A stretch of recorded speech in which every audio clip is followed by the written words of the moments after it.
Hello friends, welcome back to R K classes. Hope सभी आप अच्छे से होंगे और अपना ध्यान रख रहे होंगे। पिछले वीक में हमने कुछ वीडियोस में आपके साथ एक स्टैटिक चैप्टर डिस्कस किया है जिसके 3 पार्ट्स थे, मीन, मीडियन और मोड। तीनों टॉपिक्स एज पर क्वेश्चंस आपके सामने रखे गए हैं, पेश किए गए हैं और बहुत इजी वे में आपको मैंने समझाने की कोशिश की है कि किस चीज़ को कैसे सॉल्व करना है, क्या अप्रोच करना है। आज हम एक नए चैप्टर को स्टार्ट करेंगे जिस चैप्टर का नाम है आपका कोऑर्डिनेट ज्योमेट्री। चैप्टर रहेगा आपकी बुक का चैप्टर नंबर 7।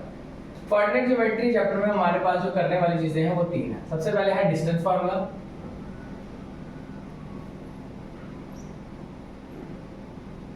उसके बाद हमें देखने को मिलेगा सेक्शन फार्मूला,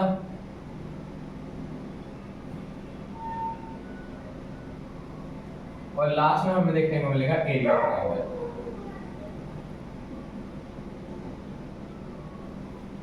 तीनों एक्सरसाइज से मिलाकर हमें 7 से 8 नंबर मिल जाते हैं। कई बार लॉन्ग आ जाता है, कई बार शॉर्ट आ जाता है, और कई बार ऑब्जेक्टिव में भी हमसे एक दो पूछ लेता है कि इस पॉइंट का डिस्टेंस क्या होगा, इस पॉइंट के कोऑर्डिनेट्स क्या होंगे। तो ये चैप्टर काफी ज्यादा इजी है, बट 3 फार्मूले होने की वजह से काफी बच्चों को डिफिकल्ट लगता है, क्योंकि 3 अलग अलग चीजें एक ही चैप्टर में कर पाना थोड़ा उन्हें डिफिकल्ट फील होता है। बट मैं ट्राई करूंगा कि इन तीनों चीजों को काफी इजी वे में आपके सामने प्रेजेंट करूं, ताकि एक बार मेरे साथ पढ़ने के बाद, मेरे साथ इजी समझने के बाद आपको दोबारा ये टॉपिक्स कभी डिफिकल्टी ना दें। तो first thing we will discuss about distance formula, second thing is section formula, third thing is area of triangle. तो आज हम अपना फर्स्ट सेगमेंट स्टार्ट करते हैं जो है हमारा डिस्टेंस फार्मूला। डिस्टेंस फार्मूला हमें टोटली क्या करके देगा, 2 पॉइंट्स के बीच का फासला निकाल के देगा, 2 पॉइंट्स के बीच का डिस्टेंस निकाल के देगा। पॉइंट्स कुछ भी हो सकते हैं। आपको 2 कोऑर्डिनेट्स ऐसे दिए हुए जैसे लिखा हुआ 2 4 3 6। इसमें से बोलेगा फाइंड द डिस्टेंस, इस चीज का डिस्टेंस निकाल के दो। अब हम क्या करते हैं, अपने डिस्टेंस फार्मूला के हिसाब से इन चारों पॉइंट्स को, चारों नंबर्स को कुछ नाम देते हैं जिसको हम फार्मूला में पुट ऑन करेंगे। सबसे पहले डिस्टेंस निकालने का फार्मूला होता है अंडर रूट में x2 माइनस x1 का whole square plus y2 minus y1 का होल स्क्वायर। ये हमारा डिस्टेंस फार्मूला है जो पूरी एक्सरसाइज में चलेगा। फार्मूला क्या है, x2 माइनस x1 का whole square plus y2 minus y1 का होल स्क्वायर। अब जहन में और माइंड में एक ही सवाल आता है कि x1 y1 x2 y2 formula तो याद कर लेंगे, बट ये चीजें आएंगी कहां से, क्वेश्चन में कौन सी चीज ये होगी।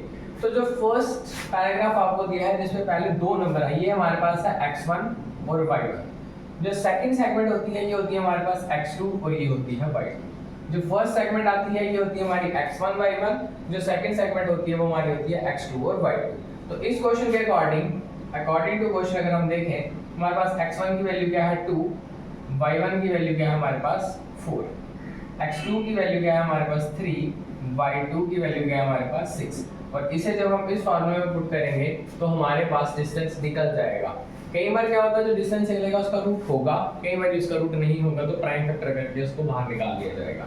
तो मोस्ट प्रोबेबली जो चीज इस डिस्टेंस फार्मूले में 2 चीजें ध्यान में रखने वाली है। एक फार्मूला क्या है, x2 माइनस x1 का whole square plus y2 minus y1 का होल स्क्वायर, और ये 2 सारी चीजें अंडर रूट में रहेंगी। और जो फर्स्ट पैराग्राफ है जिसमें पहले 2 नंबर मिलेंगे आपको वो होगा x1 y1, और दूसरी तरफ जब जाएंगे वो मिलेगा आपको x2 और y2। ये है बेसिक। अब हम इसी बेसिक को एक क्वेश्चन में अप्लाई करके आपके सामने रखेंगे। फ्रेंड्स, आपने जो कंसेप्ट सीखा है उसे पॉलिश करते हैं और अप्लाई करने की कोशिश करते हैं कि आगे क्या किया जाता है। 3 पार्ट आपके स्क्रीन पे दिख रहे होंगे, 2 3 4 1 फर्स्ट पार्ट में, सेकंड पार्ट में -5 7 -1 3, और थर्ड वाले में a b -a -b। Question देखकर कभी भी घबराना नहीं होता है। स्टिक टू योर कंसेप्ट की जो सीखा है चीजें वैसे ही होनी है, नया कुछ नहीं आता कभी। चलिए शुरू करते हैं। फर्स्ट पार्ट में पार्ट से 2 3 4 और 1। जैसे कि मैंने आपको बताया था, जो पहला होता है ये x1 और y1 होता है। तो x1 हमारे पास क्या हो गया 2, y1 क्या हो गया हमारे पास 3, फिर उसके बाद x2 आ गया हमारे पास 4, y2 आ गया हमारे पास 1। तो इस तरह से हमने वैल्यूज फाइंड आउट कर ली है, x1 y1 x2 y2। ये हमेशा यही रहता है, जो पहला ग्रुप होता है x1 y1, जो दूसरा ग्रुप रहता है ये रहता है हमारे पास x2 और y2। डिस्टेंस का फॉर्मूला हमने क्या सीखा था अभी, x2 माइनस x1 का whole square plus y2 minus y1 का होल स्क्वायर। तो फॉलो करेंगे, x2 की जगह वैल्यू लिखेंगे 4, माइनस की जगह माइनस, x1 की वैल्यू 2 स्क्वायर रूट, y2 की वैल्यू 1 माइनस 3 का होल स्क्वायर। सिर्फ और सिर्फ वैल्यूज को प्लेस किया गया है और कोई चीज नहीं की गई है। x2 की जगह x2 की वैल्यू, माइनस की जगह माइनस, x1 की जगह x1 की वैल्यू, ब्रैकेट क्लोज करके ऊपर स्क्वायर, बाकी सारा as it is. Distance is equal to 4 में से 2 बटेगा तो बचेगा 2 स्क्वायर साथ में, यहाँ बचेगा -2 स्क्वायर साथ में। फर्दर क्या नहीं करेंगे, इस 2 का स्क्वायर करेंगे हमें देगा 4, इस -2 का स्क्वायर करेंगे तो भी हमें क्या देगा, +4। b आ रहा है अंडर रूट में 8, तो इसको हम अगर फैक्टराइज करते हैं 8 को, 2 4 2 2 2 1, 2 का ग्रुप बन रहा है, जिसका ग्रुप बन जाता है वो बाहर स्क्वायर में, और जिसका नहीं बनता है वो अंदर। तो ये रहेगा हमारा distance according to this question. ध्यान से देखेंगे, क्विक रिकैप करेंगे। हमारे पास क्वेश्चन में वैल्यू है 2 3 4 1, पहला ग्रुप है 2 और 3, तो ये बनेगा x1 y1। सेकंड ग्रुप है y4 और 1, तो बनेगा x2 y2। फार्मूला रिपीट करने की जरूरत सबसे ज्यादा है, तो क्योंकि आप नया सीख रहे हो तो आपको फार्मूला क्या पता प्लस माइनस आगे पीछे कर दो, 1 2 आगे पीछे कर दो, तो साथ साथ में क्विक रिकैप लेना चाहिए, इसका जरूरी है।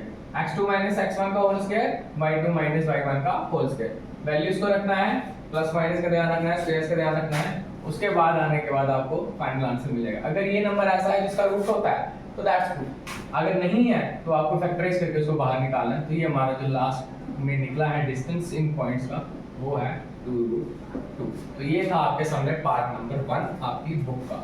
जब हम मूव करते हैं पार्ट नंबर 2 की तरफ। सेकंड में अगर हम देखें, सेकंड में हमारे पास क्या है, -5 7 और -1 और 3। जब तक मैं इसे रब कर रहा हूँ आप एटलीस्ट x1 y1 और x2 y2 नोट डाउन कीजिए अपनी नोटबुक पे और खुद सॉल्व करने की ट्राई कीजिए। ये आप कर पाएंगे या अभी भी थोड़ा डाउट, थोड़ी कंफ्यूजन है, क्योंकि जब तक आप हाथ नहीं चलाएंगे चीज़ें क्लियर नहीं होंगी, चीज़ें समझ में नहीं आएंगी। देखने से सिर्फ थोड़ी देर के लिए टेंशन रहता है, उसके बाद फिर माइंड में चला जाता है कि अब आगे क्या।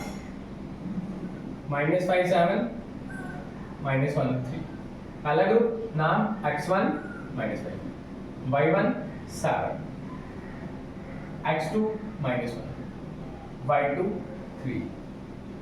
डिस्टेंस फॉर्मूला रिपीट कीजिए, x2 x1 का whole square plus y2 y1 का होल स्क्वायर। x2 की वैल्यू क्या है, -1, ये माइनस लगना है तो ये आएगा, x1 भी माइनस है तो अलग से -5। इन चीजों का ध्यान सबसे ज्यादा रखना है क्वेश्चन में। इसे साथ माइनस है चलेगा, ये बीच में माइनस वाला लगा, ये भी आना है, तो इसके साथ अलग से वो अलग से रखा है। y2 क्या हमारे पास 3 -7 का स्क्वायर। अगर मैं इसे सेटल डाउन करूं पहले, ये आएगा -1 + 5 का होल स्क्वायर, ये आ जाएगा -4 का स्क्वायर। प्लस माइनस का बहुत ध्यान रखने की जरूरत होती है, यहाँ पे छोटी सी गलती आपके 2-3 मार्क्स आपको खराब करवा देगी। ये आएगा 4 का स्क्वायर और ये आ रहा है हमारे पास -4 का स्क्वायर। तो अगर हम इसे देखें 16 अंडर रूट में 32 अगर हम ब्रेक डाउन करते हैं 16 8 4 2 एक ये ग्रुप बाहर और एक अकेला बचा हुआ अंदर, तो आ जाएगा 4 रूट। तो इस तरह से हम अपना दूसरा पार्ट भी आपके सामने सॉल्व कर चुके हैं, जिसमें जो x1 की वैल्यू है -5, y1 की वैल्यू है 7, x2 की वैल्यू -1, y2 की वैल्यू है 3। फॉर्मूले में रखा, बट यहाँ पे 2 माइनस हो रहे हैं तो माइनस माइनस प्लस, ये -1 अलग से चल रहा है, plus minus -4 plus minus minus -4 का स्क्वायर। 4 का स्क्वायर भी 16 होता है, -4 का स्क्वायर भी 16 होता है, तो वो प्लस करके बन रहे हैं √32। 32 को जो मैंने ब्रेक डाउन किया वो मैं दे रहा है 4√2। तो ये है आपके साथ पार्ट नंबर 2 पे आपके सामने मैंने रख दिया है, जो कि थोड़ा सा कॉम्प्लिकेटेड था एज कम्पेयर टू फर्स्ट, क्योंकि इसमें -2 थे। तो होपफुली यहाँ तक अच्छे से पता लग रहा है, समझ में आ रहा है, चीज़ें माइंड में बैठ रही हैं, सेट हो रही हैं। चीज़ नहीं है, न्यू है आपके लिए सब कुछ, तो घबराना नहीं है, अडॉप्ट करने की कोशिश करनी है। पहली बार में नहीं होगा, दूसरी बार में नहीं होगा, तीसरी बार में भी शायद ना हो, बट 3 बार छोड़ने के बाद अगर आपने 4th अटेम्प्ट दिया तो चीज़ आपकी है। क्योंकि मोस्टली क्या करते हैं, एक बार नहीं निकला, 2 बार नहीं निकला, छोड़ो हमें उससे हो गई नहीं, वो अप्रोच हमेशा गलत साबित होती है। कभी भी हारने के बाद दिल नहीं छोड़ना कि मेरे से नहीं हो रहा है, थोड़ा देर का पॉज लेके दोबारा स्टार्ट करो और चीज़ को हासिल करो। तो चलिए मूव करते हैं, let's come back to question. यहाँ पे नंबर्स नहीं है, यहाँ पे इसने इस बारी एग्जामिनर का फेवरेट पार्ट है जिसमें वो अल्फाबेट्स देखकर बच्चों को डराता है। एक्स वाई दे देगा, जेड दे देगा, एम एन दे देगा। घबराना नहीं है, कंसेप्ट वही है, करने का तरीका वही है। तो चलिए सॉल्व करते हैं। इसमें अगर मैं x1 की वैल्यू देखूं वो है मेरे पास a, y1 की वैल्यू देखूं वो है मेरे पास b, x2 की वैल्यू देखूं वो है मेरे पास -a, y2 की वैल्यू देखूं वो है मेरे पास -b। तो मैं अपने फॉर्मूले में जाऊंगा d x2 x1 का whole square plus y2 y1 का होल स्क्वायर। फार्मूला हर बार लिखना जरूरी है क्योंकि कंसेप्ट ही आपको आगे ले जाएगा। x2 का है -a, माइनस ऑन लेगा, x1 है a होल स्क्वायर, -b का होल स्क्वायर। d जैसे हम करते हैं -2 -4 होता है, -a -2a, यहाँ पे भी -2b का स्क्वायर। होपफुली यहाँ पे कोई कंफ्यूजन नहीं। माइनस प्लस a और a 2a साइन माइनस का, माइनस प्लस a और 2a साइन माइनस का। फिर हम आगे चलते हैं। अब ब्रैकेट में दो चीजें हैं, 2 भी है, -2 भी है और a भी। -2 कर लिया तो 4a स्क्वायर, 4b स्क्वायर। 4 इसके पास में 4 लिया common, a square plus b square. 4 का रूट होता है 2, बाहर चला गया, a square plus b square. तो ये है आपका अल्फाबेटिकल पार्ट जो कि एग्जामिनर का फेवरेट पार्ट है बच्चों को कंफ्यूज करने के लिए। x1 की जगह a, y1 की जगह b, x2 की जगह -a, y2 की जगह -b। फॉर्मूले में आप रखेंगे, यहाँ तक इजीली पहुंच जाएंगे। दो चीजें हैं कि कुछ लोग क्या करते हैं 2 का स्क्वायर कर देंगे, a को ही रहने देंगे, नहीं, दोनों का स्क्वायर हो रहा है तो दोनों के ऊपर आएगा। 2 का किया तो 4, a का किया तो a स्क्वायर, 2 का किया 4, b का किया तो b स्क्वायर। यहाँ पे प्लस इसलिए नहीं कर सकता था क्योंकि a अलग आइडेंटिटी है, b एक अलग आइडेंटिटी है, दो अलग अलग चीजें हैं, अलग अलग अल्फाबेट्स हैं, कंबाइन नहीं हो सकते। तो 4 कॉमन उठाया, a स्क्वायर b स्क्वायर चल रहा है, 4 का रूट होता है 2, बाहर चला गया, a स्क्वायर b स्क्वायर अभी भी रूट के अंदर रखा हुआ। तो ये था आज आपके साथ basic concept of coordinate geometry का फर्स्ट सेगमेंट जो है डिस्टेंस फार्मूला, जो मैंने काफी इजी वे में आपके सामने प्रेजेंट करने की कोशिश की है। आप सबसे रिक्वेस्ट है चैनल को ज़्यादा से ज़्यादा शेयर करें, सब्सक्राइब करें और खुद भी ट्राई करें चीज़ों को सॉल्व करने की। एक बार वीडियो को देखें, पॉज करके खुद सॉल्व करें, जहाँ अटकेगा आप दोबारा से उससे रेफरेंस ले सकते हैं, बट आपको खुद पेन चलाना ज़्यादा इंपॉर्टेंट है एज कम्पेयर टू वीडियोज़ को देखकर सीखना।